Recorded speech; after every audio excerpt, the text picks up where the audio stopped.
बिस्मिल्लाहिर्रहमानिर्रहीम। मेरा नाम रुकैया खान है और मैं PP 277 कोटा दूर ज़िला मुजफ्फरगढ़ से इतनी दूर से 6 घंटे का सफ़र करके यहाँ डॉक्टर मुदस्सिर साहब के जलसे में आई हूँ।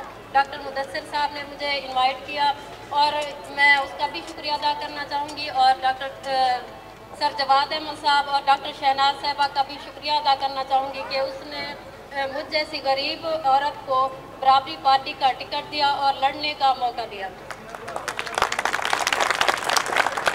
तो मैंने पिछले 1 महीने से ही ज्वाइन की है बराबरी पार्टी। अल्हम्दुलिल्लाह मैं अपना वर्क कर रही हूँ, पैदल वर्क करती हूँ। तो मैंने जो मसले मसाइल देखे हैं, मतलब मेरे इलाके में 2 पार्टियाँ हुकूमत कर रही थी, एक मुस्लिम लीग नून और एक पीपल्स पार्टी।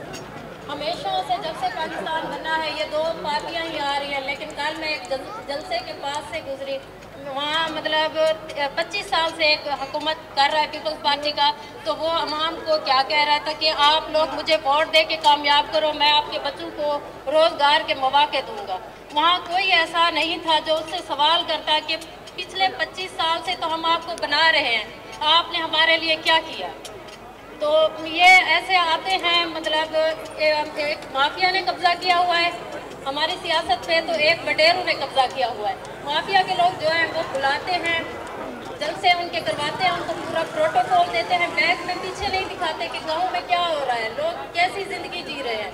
तो हमें चाहिए कि हम इन लोगों को इस दफ़ा बिल्कुल भी ना बनाएं जो करोड़ों रुपए लगा के इलेक्शन पे लगा रहे हैं, 20-20, 25 गाड़ियाँ दौड़ा रहे हैं। क्या वो हमारे हकूक़ का दिफा करेंगे? नहीं, वो अपने ही पेट पालेंगे।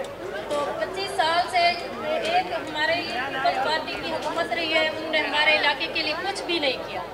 सारी ज़िंदगी से ना हमारी बच्चियों के लिए कोई तालीम के मौके फराहम किए, ना हमारे गरीबों को कोई रोज़गार दिया। सिर्फ नालियाँ वोट दे के वो क्या कहते हैं कि हमने इस इलाके के लिए काम किया है। क्या हमारा वोट इतना गैर अहम है कि सिर्फ हम नालियों पे ही दें?